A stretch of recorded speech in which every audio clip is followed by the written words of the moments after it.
Well, a very warm welcome back to the show. My next guest, the National Director for Family First New Zealand, Bob McCoskrie. Bob, welcome to the show. Nice to be here, Steve. A bit of a background, Family First New Zealand. It's been around about 3 years, and I think it really just is in response to the need to speak up on some of the issues that I think families are concerned about. I think if you talk to families, there's a number of areas that they're a little bit concerned. Obviously, family breakdown is important. How do we support these families? Why are families breaking down? I think people are concerned about the level of violence, not only in communities, but as we highlighted with an Official Information Act request that was in the Herald yesterday, on Monday, about the number of call-outs to schools for police. So there's a concern about violence in schools. We've got laws that allow brothels to be set up right next door to your family home. So there's a number of areas that families are concerned about. We just felt it was important to be a voice for some of those issues. Okay. Something I wanted to talk to you about from a media release, 23rd of Feb this year. Family First New Zealand says that the government should save the taxpayer $8 million, $8 million on a postal referendum and simply fix the anti-smacking law now. Yeah, the anti-smacking law simply missed the boat because what it did was it criminalised good parents who use a light smack, and it has done nothing to deal with child abuse. And look, if you read the research on child abuse, there's consistent factors. There's drug and alcohol abuse. There is a breakdown of family and conflict. There is low maternal age. There is poverty and stress.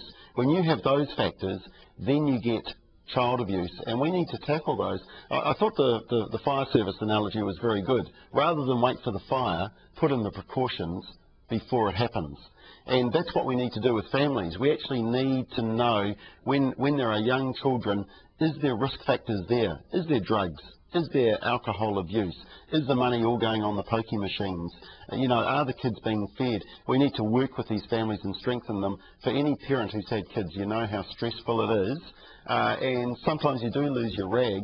We need to get in alongside those families and strengthen them. And Steve, look, let me take my hat off to Mayor Kevin and what Rotoview is doing. I think it's a model for the rest of the country of bringing together the agencies on a regular basis. Because when they get together, the same names came up, the same families come up, and they start working with those families rather than waiting for the glassy type situation.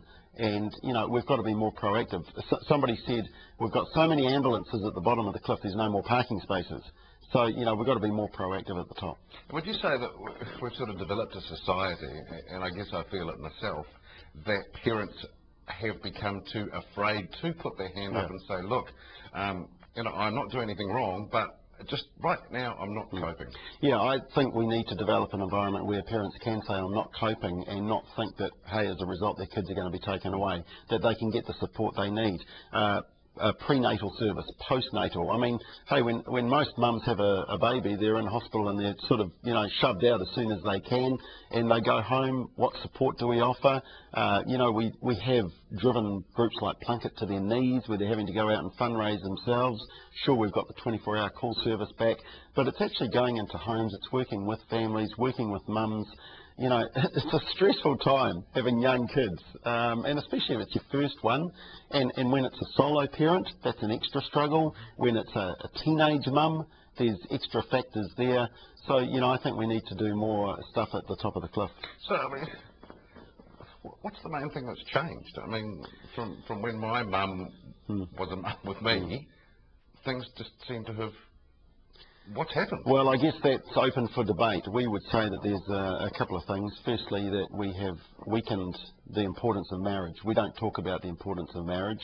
For example, in the Families Commission Statement of Intent, which is a 60-page document on what they're going to do over the next 5 years, the word marriage was mentioned once, and it just said some people are married, some ain't.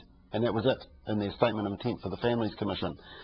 So we need to have this discussion because the research shows that when mum and dad are committed to each other and committed to raising that child, that is one of the safest environments for a child to be raised in. It's not perfect. It's not perfect, but it's certainly a lot better than the kind of approach we have where we try and persuade ourselves that it really doesn't matter. And for example, in the area of child abuse, one of the highest at-risk places for a child to be is where mum has got a live-in boyfriend, a non-biological male living in the house. Now, we need to talk about that type of stuff, but for a while it hasn't been politically correct, but we've got to have this debate. We've got to talk about broadcasting standards. I don't think we can expect kids to watch violence and sexual content and swearing being, shoved into them constantly on the TV and not to influence their behaviour in some way. And of course it is. Teachers are saying they're being sworn at, they're being assaulted. We're seeing it out in the community. Cops are being shown no respect, and it's what you sow you reap. So, we've got to have some honest debate about that as well. And it also goes back to parents, I think, are feeling a little bit on the back foot. I think the anti-smacking law was just one example, but it's about the role of parents and the ability to actually do their job. Classic example, Steve, if my 11-year-old daughter wants to go to the zoo for a school trip, before she can go, I have to sign a permission slip so that she can go to the zoo. If she wants an abortion because she's got pregnant, she can be sneaked off for that abortion, that surgical procedure, without me being told, without me even approving. So, the rights of the child, unfortunately, has been elevated above the role of parents. We've got to get that balance right. We've got to make sure a child has a right to be safe and nurtured, but it's got to be within that family context, and we've got to work with families. So it's almost like, if you didn't want to mince words, parents really at the moment aren't parents. Well, I think they've been told that the state can raise their kids better, and so we'll look after them before they start school, so we'll put them into childcare, you just go to work, we'll look after your kids. I mean, that's an anomaly in itself, Steve. Why do we pay millions of dollars for professionals to look after our preschool kids, but if a mum or dad chooses to do it full-time, we don't even acknowledge it? That whole area of it's the school's role to teach your kids sex education. We don't agree with that. It's actually the parents, because the parents bring in the values, they know the age of the kid and the maturity level. One size doesn't fit all, and we think we should equip parents to be doing that role far better. I'll tell you what, a report just came out of the UK. The government's just spent £300 million over the last 10 million pounds over the last 10 years handing out condoms and sex education. Guess what's happened to the teenage pregnancy rate? It's gone up.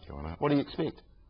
It's not rocket science. It's fantastic stuff. If people want to find out more, I'm sure they're going to. Yeah, go to our website, familyfirst.org.nz. It's constantly live. It's updated with family issues from New Zealand and overboard. And also we send out a free email newsletter once a week which highlights some of those key issues straight to your inbox. Totally free. If you don't like it, you just unsubscribe. But we've got 5,000 on it already, and it's only been going 3 years, so it's pretty exciting. Fantastic. Bob, thank you so much for coming into the studio and for your time. Good to be here. Awesome stuff. What a show. What a fantastic show today. Rotoview. That is all we have time for, and look forward to seeing you back same time next week. Cheers.